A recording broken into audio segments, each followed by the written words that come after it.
నేమో ప్రభుత్వ పరంగా కార్యక్రమాలు చేసుకున్నారు. సాయంత్రం పూట అదే ప్రాంగణంలో కాంగ్రెస్ పార్టీ యొక్క సభను ఏర్పాటు చేయడం జరిగింది. ఇవాళ గౌరవ ముఖ్యమంత్రి రేవంత్ రెడ్డి గారిని మేము సూటిగా ప్రశ్నిస్తా ఉన్నాం. మరి పార్టీ సభకు ప్రభుత్వం యొక్క నిధుల్ని మీరు ఎందుకు వాడుతూ ఉన్నారో తెలంగాణ ప్రజలకు దయచేసి తెలియజేయవలసిందిగా మేము కోరుతా ఉన్నాం. పార్టీ సభ పెట్టుకోవడానికి వేరే ప్రాంగణం చూసుకుని ఉండొచ్చు, వేరే చోట చూసుకుని ఉండొచ్చు. మీరు అధికారికంగా ప్రభుత్వం యొక్క హెలికాప్టర్ వేసుకొని పోయి ఇంద్రవెల్లిలో సభ పెట్టి దాన్నే పార్టీ మీటింగ్గా కన్వర్ట్ చేసుకోవడం ఇదేం న్యాయమో ఒకసారి తెలంగాణ ప్రజలకు మీరు తెలియజేయాలి. అదేవిధంగా మొత్తం నిన్న మీటింగ్కి పెట్టిన ఖర్చు ఎంత, దాంట్లో కాంగ్రెస్ పార్టీ మరేమన్నా వేదిక వాడుకున్నందుకు, కుర్చీలు వాడుకున్నందుకు, లైట్లు వాడుకున్నందుకు ప్రభుత్వానికి ఏమన్నా ఫీజు కట్టించారో కూడా ముఖ్యమంత్రి గారు తెలియజేయవలసిందిగా ఈ సందర్భంగా నేను కోరుతా ఉన్నాను.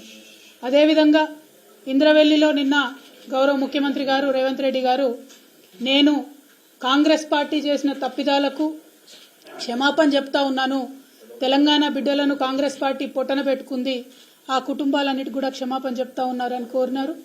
మంచిదే, మంచి పరిణామం. ఇప్పటికన్నా తప్పులు తెలుసుకుంటా ఉన్నారు కాంగ్రెస్ పార్టీ వాళ్ళు.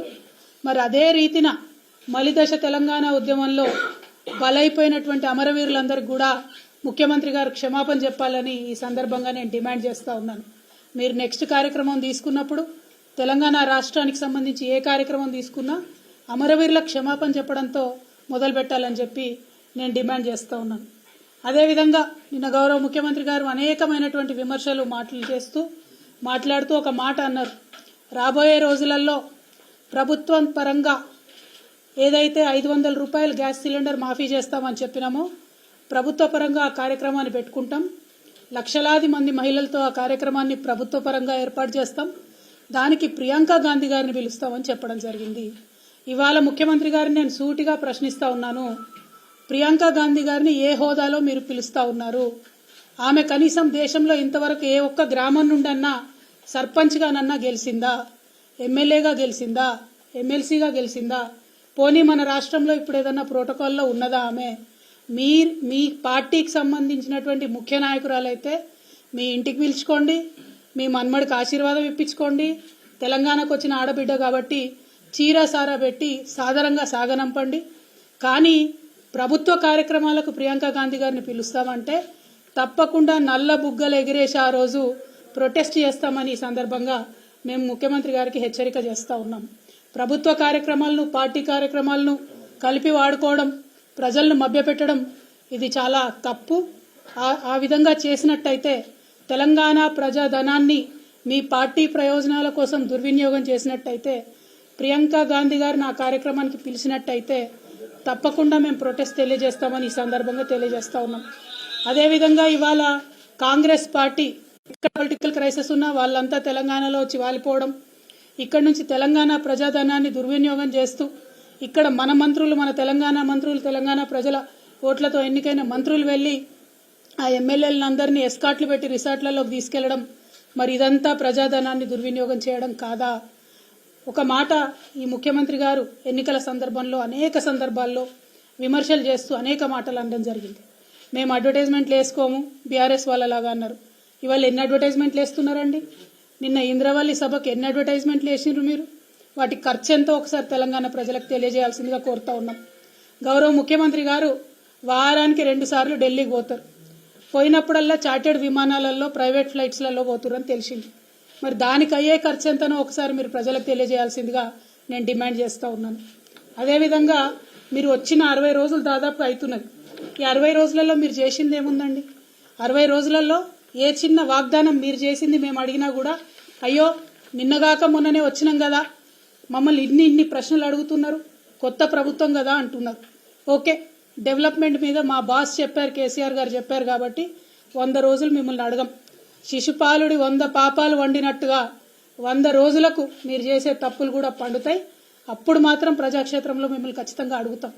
కానీ ఈ 60 రోజులలోనే మీ యొక్క పొలిటికల్ వైఖరి ఏంటి, రాజకీయ పరంగా మీరు తీసుకుంటున్నటువంటి నిర్ణయాలు ఎట్లున్నాయి, తెలంగాణ ప్రజలకు ఎప్పటికప్పుడు చెప్పాల్సినటువంటి బాధ్యత ప్రతిపక్షంగా మా మీద ఉంది. కాబట్టి ఖచ్చితంగా కొన్ని అంశాలను ఇవాళ ప్రజల ముందు చెప్పదలుచుకున్నాం. మిమ్మల్ని తెలంగాణ ప్రజలందరూ ముద్దుగా యూటర్న్ ముఖ్యమంత్రి అని పిలుచుకుంటున్నట్టుగా తెలుస్తా ఉన్నది. ఎందుకంటే మీరు చెప్పిన ఏ ఒక్క మాట కూడా పాలించలేదు, పాటించలేదు. ప్రజా దర్బార్ పెడతామంటిరి, రోజు ప్రజల్ని కలుస్తా అంటిరి. కేసీఆర్ గడిలలో ఉన్నాడు, కలుస్తలేడు, మేము కలుస్తామంటిరి. ఒక్కరోజు కరెక్ట్గా 60 రోజులలో కేవలం ఒకే ఒక్క రోజు రేవంత్ రెడ్డి గారు ప్రజల్ని కలిసిండ్రు. ఆ తర్వాత నుండి ఇప్పటి వరకు ఆయన మళ్ళీ ఎప్పుడు కూడా మొహం చూసిందే లేదు. ఆ ప్రజాపాలన నిర్వీర్యం చేయడానికి, ప్రజా దర్బార్ నిర్వీర్యం చేయడానికి ఒక మంత్రిని ఒక రోజు కూర్చోబెట్టిండ్రు. ఆ తర్వాత నుంచి ఓన్లీ అధికారులను కూర్చోబెడుతున్నారు. ఆ తర్వాత ఏం చేసిండ్రు? రాష్ట్రంలో ఉన్న వాళ్ళంతా ఇక్కడికి వచ్చేందుకు హైదరాబాదు జిల్లాలలోనే ప్రజాపాలన పెడతామని చెప్పారు. మేము చెప్పింది అదే కదా, ప్రజల వద్దకే పాలన పోవాలనే చిన్న జిల్లాలు చేస్తుంది, మండలాలు ఏర్పాటు చేస్తుంది, కొత్త కొత్త జీపీలను క్రియేట్ చేస్తుంది, తండాలను గ్రామ పంచాయతీలు చేస్తుంది. పాలన వికేంద్రీకరణ జరగాలని మేము కోరుకుంటే పాలన సెంట్రలైజేషన్ జరగాలని మీరు కోరుకున్నారు. కోరుకున్న ఒకే ఒక్క రోజులో మీకు అనుభవం అర్థమైంది. కేసీఆర్ గారికి ఉన్న అపారమైన రాజకీయ అనుభవంతో ఆయన తీసుకున్న నిర్ణయాలను ఆనాడు విమర్శించిన మీరు ఇవాళ వారి బాటలోకి రావడం చాలా సంతోషం. ప్రజల వద్దకే పాలన పోవాలే, పాలకుల వద్దకు ప్రజలు రాకూడదనే అంశాన్ని నిరూపించి కేసీఆర్ గారు తొవ్వ కరెక్ట్ అని తెలంగాణ ప్రజలకు తెలియజేసినందుకు ముఖ్యమంత్రి గారికి మేము అభినందనలు తెలియజేస్తా ఉన్నాం. అదేవిధంగా మీరు ఇచ్చిన మాటలు, ప్రజా దర్బార్ అంటిరి, పోకపోతిరి. నాకు కాన్వాయ్ ఎందుకు, నాకు పెద్ద కాన్వాయ్ వద్దు, నేను సింపుల్గా పోతా, 15 కార్లు కాదు 9 కార్లే కావాలి, నేను పోతే ట్రాఫిక్ ఆపకండి అని ప్రగల్భాలు పలుకుతిరి. ఇవాళ హైదరాబాద్లో ప్రయాణం చేస్తున్నటువంటి ప్రజలందరికీ తెలుసు, ముఖ్యమంత్రి గారు కాన్వాయ్ పోతుందంటే ఎక్కడికక్కడ ట్రాఫిక్ ఆపుతా ఉన్నారు. కానీ దాన్ని కవర్ చేయడానికి మీ చుట్టూ ఉండే బాజా భజంత్రీలు, ప్రాపగండా టీమ్స్ ఏమంటున్నారు? అయ్యో అంబులెన్స్ వచ్చింది రాగానే మా ముఖ్యమంత్రి తవ్విచ్చింది అంటున్నారు. ఇవ్వాలి కదా, మినిమం కట్టసి కదా. చెప్పిన మాట తప్పి ఉల్టా ప్రాపగండా చేసుకోవడం.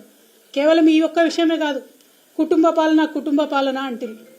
మరి వాళ్ళు అధికారికంగా మీ సోదరులు కొంతమంది జిల్లా రివ్యూలలో వేదిక మీద కూర్చోబడుతుంది, ఇంకా కొంతమంది సోదరులు వేరే వేరే నియోజకవర్గాలకు ఇన్ఛార్జీలు ఉండబడుతుంది, ఇంకా కొంతమంది సోదరులు ఏమేం పనులు చేస్తున్నాయో ప్రజలందరికీ కూడా తెలుసు.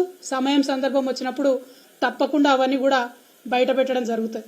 కుటుంబం కుటుంబం కుటుంబం అని తెల్లారులేస్తే కేసీఆర్ కుటుంబం మీద ఏడ్చేటటువంటి ముఖ్యమంత్రి గారికి నేను ఒక మాట చెప్తా ఉన్నా, ప్రజలందరూ కూడా దయచేసి తెలుసుకోవాలి. ఇవాళ రాష్ట్రంలో కాంగ్రెస్ పార్టీ నుంచి 22 కుటుంబాలకు టికెట్లు ఇచ్చినారు. 22 కుటుంబాల నుంచి అధికారికంగా ఏదో ఒక పదవిలో అభ్యర్థులు ఉన్నారు. గడ్డం వినోద్ గారు, గడ్డం వివేక్ గారు, కోమటిరెడ్డి వెంకటరెడ్డి గారు, కోమటిరెడ్డి రాజగోపాల్ రెడ్డి గారు, మైనంపల్లి రోహిత్ రావు గారు, మైనంపల్లి హనుమంతరావు గారు, ఉత్తమ్ కుమార్ రెడ్డి గారు, పద్మావతి రెడ్డి గారు, జువ్వాడి నరసింగరావు గారు, రత్నాకర్ రావు గారి కొడుకు, కూచాడి శ్రీహర్రావు గారు, రత్నాకర్ రావు గారి కుటుంబ సభ్యుడే, దుద్దిల్ల శ్రీధర్ బాబు గారు, మాజీ మంత్రి శ్రీపాదరావు గారి కొడుకు, ఒడితెల ప్రణవ్ గారు, తాత మాజీ ఎంపీ సింగాపురం రాజేశ్వరరావు గారు, దామోదర్ రాజనరసింహ గారు, తండ్రి మాజీ మంత్రి సి రాజనరసింహ గారు, అట్లానే చెరుకు శ్రీనివాసరెడ్డి గారు, ముత్యం రెడ్డి గారు కుమారుడు, పి విజయారెడ్డి గారు, పీజేఆర్ గారి బిడ్డ, అట్లనే కోట నీలిమ గారు, సనత్ నగర్ కాంగ్రెస్ జాతీయ నాయకుడు పవన్ ఖేడా భార్య. ఈమె మన రాష్ట్రంతో సంబంధం లేదు, ఏం లేదు, కానీ సడన్గా వచ్చిర్రు, పారాషూట్ టికెట్లు. చిట్టం పర్ణికారెడ్డి గారు, మాజీ ఎమ్మెల్యే నర్సిరెడ్డి గారి మన్మరాలు, కూచుకుల రాజేష్ రెడ్డి గారు, నాగర్ కర్నూలు దామోదర్ రెడ్డి అన్న కొడుకు, కుందూరు జైవీర్ రెడ్డి గారు, నాగార్జున సాగర్ జానారెడ్డి గారి కొడుకు. మళ్ళీ ఇప్పుడు వాళ్ళ అన్నకి ఎంపీ టికెట్ కావాలని ఇవాళనే ఆయన అప్లికేషన్ కూడా పెట్టుకున్నారు జైవీర్ రెడ్డి గారు. కొండా సురేఖమ్మ గారు, మాజీ ఎమ్మెల్సీ కొండా మురళి భార్య, మల్లు బట్టి విక్రమార్క, అదేవిధంగా వాళ్ళ సోదరులు మల్లు అనంతరాములు గారు, మల్లు రవి గారు వారి తండ్రి గారు, వారు మొత్తం కుటుంబ నేపథ్యమే. ఇవాళ మల్లు బట్టి విక్రమార్క గారి భార్య ఖమ్మం ఎంపీ టికెట్ రేసులో కూడా ఆవిడ ఉన్నారు.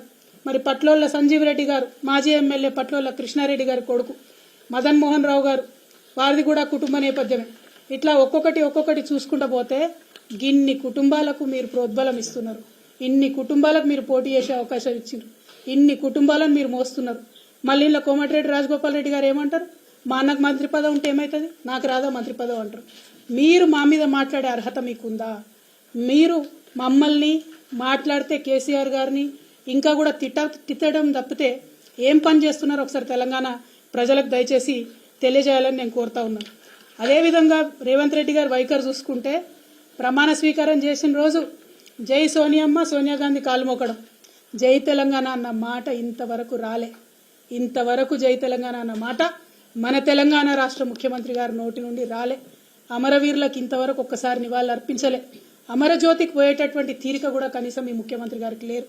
దయచేసి తెలంగాణ ప్రజలు ఒక్కసారి ఇటువంటి ముఖ్యమంత్రి కేసీఆర్ గారి మీద ఆరోపణ చేస్తూ ఉంటే ఆయన నీతి ఏంది, ఆయన నైజం ఏంది, ఆయన వైఖరి ఏంది, ఆయన యొక్క లక్ష్యం ఏంది, అల్టిమేట్గా ఒక్కసారి మీరు ఆలోచన చేయాలి. జై తెలంగాణ అనడానికి తీరిక లేనటువంటి వ్యక్తి, అమరవీరులకు నివాళులర్పించడానికి తీరిక లేనటువంటి వ్యక్తి ఆంధ్రజ్యోతి పత్రికాధిపతి ఇంటికి పోయి ముఖ్యమంత్రి హోదా మర్చిపోయి ఈయన వెయిట్ చేస్తాడు, ఆయన రాడు. మీరు తాకట్టు పెడుతున్నది తెలంగాణ ప్రజల యొక్క గౌరవం. మీరు ముఖ్యమంత్రి హోదాలో ఒక పత్రికాధిపతి ఇంటికి పోతే కనీసం మర్యాదగా ఒకరు వచ్చి మిమ్మల్ని రిసీవ్ చేసుకోవాలి. మాకు మీరు తెలంగాణ ముఖ్యమంత్రిగా ముఖ్యమంత్రి హోదాను తగ్గించడం తెలంగాణ ప్రజలుగా మేము బాధపడతా ఉన్నాం.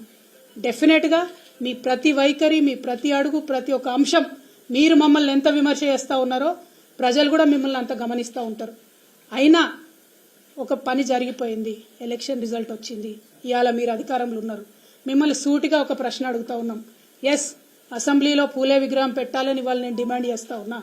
నేను 10 ఏళ్లు బీఆర్ఎస్ ప్రభుత్వం ఉన్నప్పుడు మా ప్రభుత్వాన్ని ఎప్పుడు నేను అడగలేదు కాబట్టి వాళ్ళు పెట్టలేదు.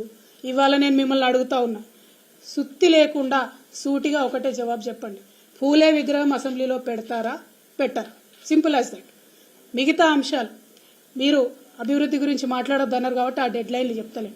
కానీ కొన్ని రాజకీయపరమైనటువంటి అంశాలు, బీసీ డిక్లరేషన్ వచ్చి మీరు మా కామారెడ్డిలో చేసినారు. ఆనాడు మీరేం మాట్లాడినరు? బీసీల జనగణన అధికారంలోకి వచ్చిన 6 నెలల్లో చేస్తామన్నారు. ఆల్రెడీ 2 నెలలు గడిచిపోయినాయి.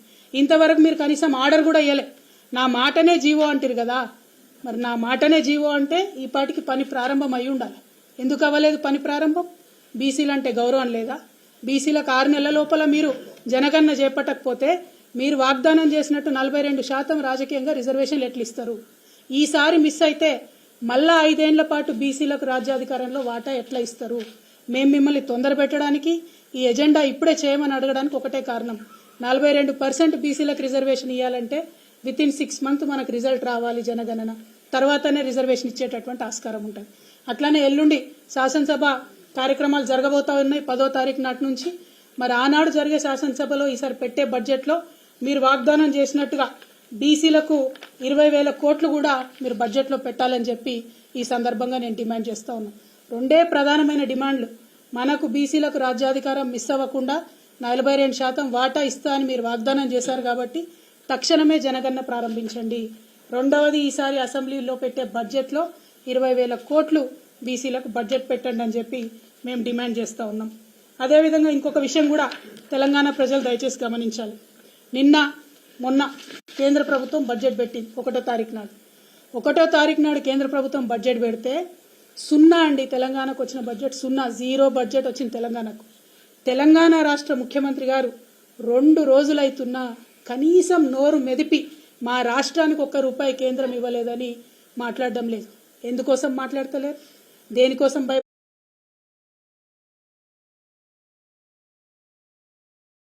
प्रोटोकॉल नहीं दे रहे? हमारे जेडपीटीसी को प्रोटोकॉल नहीं दे रहे? आप यहाँ लोकल बीआरएस पार्टी को हर जगह प्रोटोकॉल में इंसल्ट करते हो और ऐसे शख्सियत को बुलाना चाहते हो जिनके पास कोई प्रोटोकॉल नहीं है. हम जरूर प्रोटेस्ट करेंगे बीआरएस पार्टी की तरफ से. एज अ पर्सनल लेडीज का जो प्रोग्राम इनॉग्रेट कर रहे हैं, अच्छी बात है.